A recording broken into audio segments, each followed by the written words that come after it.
November 14, 2004, the Pacific Ocean, 100 miles off San Diego.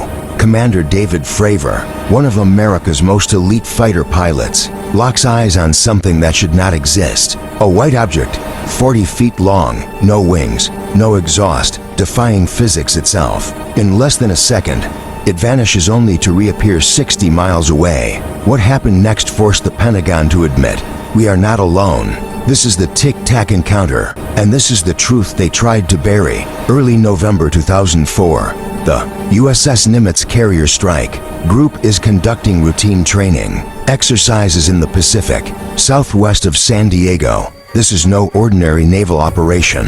The Nimitz is a nuclear-powered supercarrier floating city of 5,000 personnel and over 60 aircraft. Alongside it, the guided missile cruiser USS Princeton, equipped with the most advanced radar technology on Earth, the SPY-1 system, capable of tracking hundreds of targets simultaneously across hundreds of miles. But for nearly 2 weeks, something has been appearing on those screens that shouldn't be there. Senior Chief Operations Specialist Kevin Day sits in the dimly lit Combat Information Center of the Princeton, eyes fixed on his display. Objects appear at 80,000 feet, nearly 15 miles high, twice the altitude of commercial aircraft. Then, without warning, they drop, not gradually, instantly, from 80,000 feet to 20,000 feet in under a second.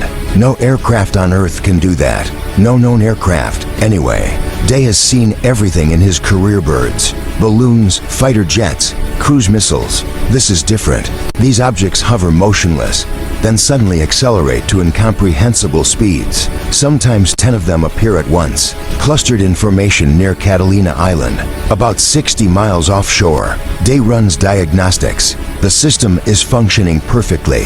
He calibrates the radar. Still there. He reports up the chain of command, expecting immediate attention. Instead, he gets skepticism. Probably a glitch, they tell him. Keep monitoring. But Day knows his equipment, and he knows what he's seeing is real. For straight days leading up to November 14th, the objects return. Same location, same impossible maneuvers.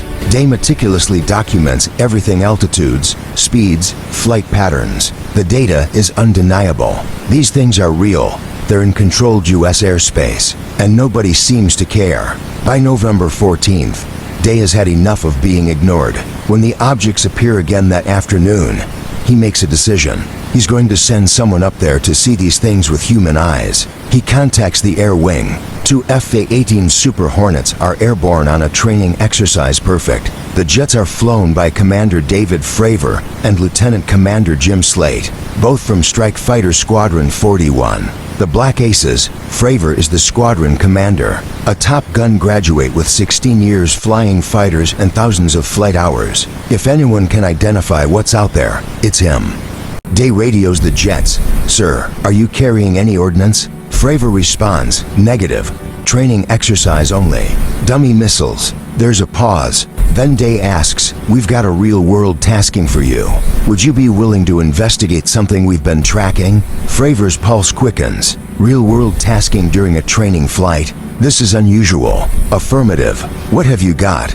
Day vectors them toward a location about 60 miles away, near their original combat air patrol point. "We've been tracking anomalous aerial vehicles for 2 weeks. We have one active now. It's descending rapidly, currently at 25,000 feet. Fravor banks his jet toward the coordinates, his wingman following close behind. Below them, the Pacific Ocean stretches endlessly, a deep blue expanse under perfect afternoon skies. Visibility is unlimited. You can see forever on a day like this. As they approach the location, Day radios again. The object just dropped to 20,000 feet, now 15,000, still descending. Fravor scans the sky. Nothing. Clear blue in every direction. He checks his instruments. His own radar shows nothing unusual. Where is this thing? Then he looks down at the ocean surface, and his world changes forever. About 50 feet above the calm Pacific, Fravor notices something strange. There's a disturbance in the water, a churning, frothing area about the size of a 737 airplane. The water is turbulent, white-capped, as if something massive is just beneath the surface, but the ocean around it is calm, with only gentle 3-foot swells. And then he sees it. Hovering just above the disturbance is an object unlike anything he's ever seen. It's white, smooth, oblong-shaped exactly like a giant tic-tac-ment, about 40 feet long. No wings, no rotors, no cockpit, no exhaust plumes, no visible means of propulsion. The surface is perfectly smooth, almost like porcelain. The object is moving erratically, bouncing around like a ping-pong ball, darting left, then right, forward and back, all while maintaining its position above the churning water. Fravor immediately radios his wingman, who's circling at a higher altitude. "Do you see that?" "I see it," she confirms. Her weapons systems officer is also watching, for sets of trained military eyes are now locked onto this object. This detail is crucial. This isn't one person's misidentification or hallucination. Multiple credible witnesses are observing the same phenomenon simultaneously. Fravor makes a decision. He's a fighter pilot. Investigating unknown aircraft is literally his job. He begins a descending spiral, cutting across to intercept the object. His jet screams downward at several hundred miles per hour, and then something extraordinary happens. The Tic Tac reacts. It seems to recognize Fravor's tactical maneuver and responds to it. As Fravor spirals down, the object begins to ascend, spiraling up to meet him, mirroring his movement in what Fravor later describes as almost playful. They're now engaged in some kind of aerial dance. Fravor in his $30 million Super Hornet, one of the most advanced aircraft ever built, and this unknown object matching his every move with apparent ease. Fravor pushes his jet harder, descending faster, preparing to cut across the circle to close the distance. He gets within about half a mile, close enough to see the object clearly with his naked eye. No markings, no seams, no windows, just a smooth white surface that seems almost to glow in the afternoon sun. And then, in less than a heartbeat, it's gone. Not flew away, not accelerated into the distance. Gone. Simply ceased to be there. It didn't zoom off. Fravor will later tell investigators. It just wasn't there anymore. Like someone hit a delete button. Fravor's heart is pounding.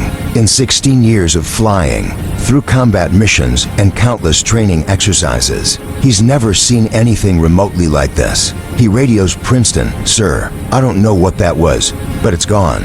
Day's voice comes back immediately, and there's something in his tone, excitement mixed with disbelief. "Roger, be advised, we've got it on radar again." Fravor's stomach drops. "Where?" "Your cat point. 60 miles away." 60 miles. In less than a second, this object traveled from Fravor's location to their original patrol point 60 miles away. To put that in perspective, even an F-18 Super Hornet at maximum speed would need several minutes to cover that distance. This thing did it instantaneously. But here's what really sends chills down Fravor's spine. The object knew their cap point. That was pre-planned information, discussed in classified briefings inside the carrier. It wasn't broadcast over any radio. How could this thing possibly know where they were supposed to be? Fravor and his wingman are low on fuel. The encounter has burned through their reserves, and they need to return to the Nimitz. As they head back, Fravor's mind is racing. How do you report something like this? How do you explain an object that appears to read your mind and defies every known law of physics? As they approach the carrier for landing, Fravor has no idea that the most compelling evidence is about to be captured. Lieutenant Commander Chad Underwood is preparing for his training flight when Fravor lands. Underwood is also a highly experienced pilot, and his jet is equipped with something Fravor's wasn't: an advanced targeting forward-looking infrared pod, or at FLIR. It's essentially an extremely sophisticated infrared camera system used to track and target objects. Fravor finds Underwood on the flight deck and says something Underwood will never forget. "Dude, I don't know what I just saw, but you need to go up there and get it on tape." Underwood launches within minutes. Princeton vectors him to the cap point where the object was last detected. As he approaches the area, he switches on his at FLIR system and begins scanning. At first, nothing, just ocean. Then, suddenly, his targeting system locks onto something. There it is, on his infrared display, a white-hot object moving against the cold background of the Pacific Ocean. Underwood centers it in his display and begins recording. For the next several minutes, he tracks this object as it performs maneuvers that leave him speechless. The object is moving at incredible speed with no visible means of propulsion, no heat signature from engines, no exhaust plume, nothing that would indicate conventional aircraft. It's just there, moving in ways that shouldn't be possible.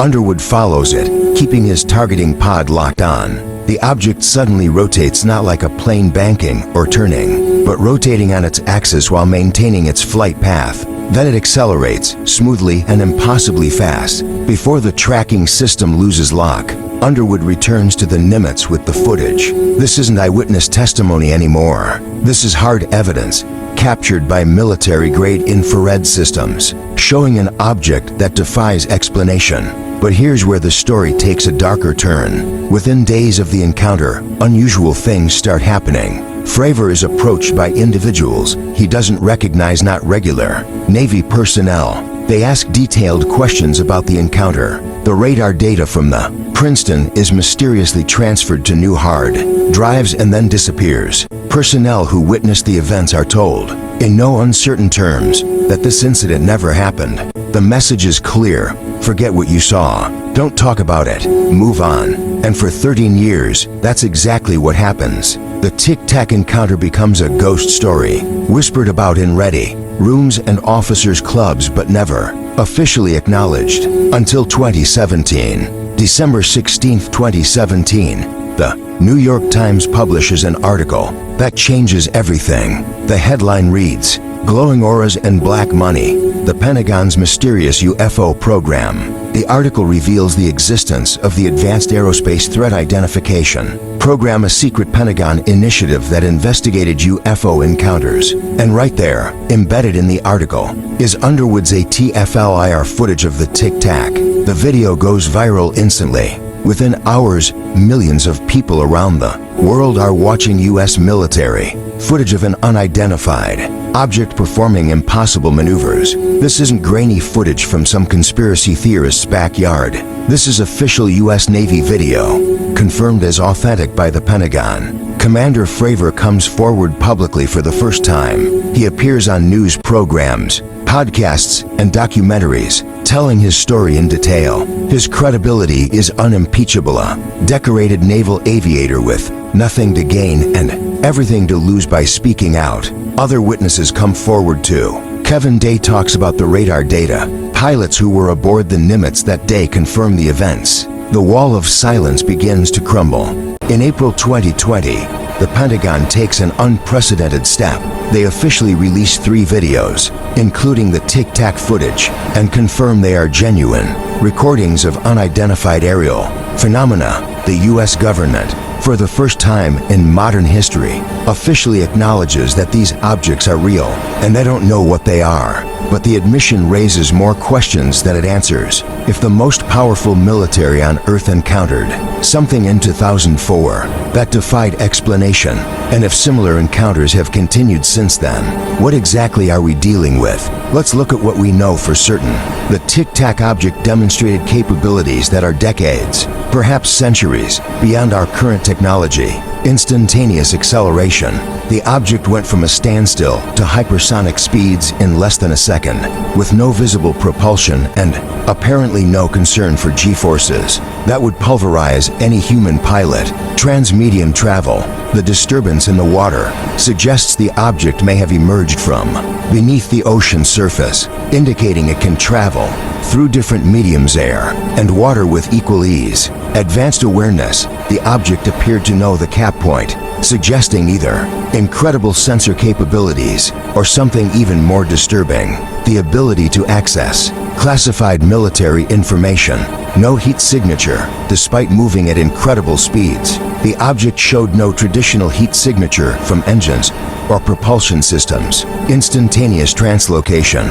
The apparent ability to disappear from one location and instantly appear 60 miles away suggests technology or physics we don't understand. Various theories have been proposed. Some say it's advanced Russian or Chinese technology, but that seems unlikely. If any nation had possessed this capability in 2004, the entire balance of global power would have shifted. This technology would be worth trillions of dollars and would make conventional military forces obsolete. Others suggest it's a secret U.S. black project. But why test it against your own carrier strike group without warning? Why risk an international incident or friendly fire situation? And why would the Pentagon later admit they don't know what it is? The explanation that Fravor himself leans toward is the one that seems most impossible and yet most logical. This technology is not from Earth. Think about it. We're talking about an object that violates our understanding of physics, shows no conventional means of propulsion, and demonstrates capabilities that seem designed to outmatch our most advanced military technology. If you were an intelligence-gathering craft from another civilization, wouldn't you want to test the capabilities of a potential threat? Wouldn't you want to see how their best pilots and most advanced sensors respond? The Tic Tac didn't act aggressive. It didn't attack. It seemed almost curious, playing a game of cat and mouse with Fravor before demonstrating its superiority and vanishing. In June 2021, the Office of the Director of National Intelligence released a preliminary report on unidentified aerial phenomena to Congress. The report examined 144 incidents reported by military personnel between 2004 and 2021. Of those 144 cases, they could only explain one. The report confirmed that these objects are real. They're not U.S. technology, and they represent a potential threat to flight safety and possibly national security. The report stated that some of these objects appeared to remain stationary in winds aloft, move against the wind, maneuver abruptly, or move at considerable speed without discernible means of propulsion. In other words, the U.S. government is officially admitting we're seeing things in our skies that we cannot explain, and they're demonstrating technology far beyond our capabilities. Since the Nimitz encounter, similar incidents have been reported regularly. Navy pilots have encountered these objects off the east coast of the United States, particularly near Virginia Beach and Jacksonville. These aren't isolated incidents, they're ongoing. In 2022, Congress held the first public hearing on UFOs in over 50 years. Military officials testified under oath about these encounters. The testimony was cautious, measured, but the implications were staggering. We are not alone in our skies, and whatever is sharing our airspace with us is far more advanced than we are. Commander Fravor still talks about his encounter, and his message is consistent. I know what I saw. I know it was real, and I know it was nothing we have the capability to build. The Tic Tac encounter represents a turning point in how we think about the UFO phenomenon. For decades, UFO sightings were relegated to conspiracy theories and dismissed by mainstream science and government. But the Nimitz encounter changed that. This wasn't some amateur video or dubious eyewitness account. This was multiple trained observers, backed by radar data, infrared video, and official government confirmation. The question is no longer, are UFOs real? The question is, what are they, and what do they want? November 14, 2004, started as a routine training day for Commander David Fravor. It ended with him face-to-face with technology that shouldn't exist, operated by an intelligence we don't understand, demonstrating capabilities that rewrite our understanding of what's possible. The Tic Tac encounter proves that we're not at the top of the technological food chain. Something out there, whether it's foreign adversaries with physics-defying technology, secret government projects beyond imagination, or visitors from somewhere else entirely, is operating in our skies with impunity. The U.S. government has finally admitted what witnesses have been saying for decades. These objects are real. They're here, and we don't know what they are. Commander Fravor put it best. I have no idea what I saw, but I saw something, and it was incredible. The truth is out there, and thanks to brave individuals like Fravor, Day, and Underwood who risked their careers and reputations to tell their stories, we're finally beginning to acknowledge it. So what do you think? Was the Tic Tac an alien craft studying our military capabilities? A time traveler from our own future? Or something else entirely, something we haven't even imagined yet?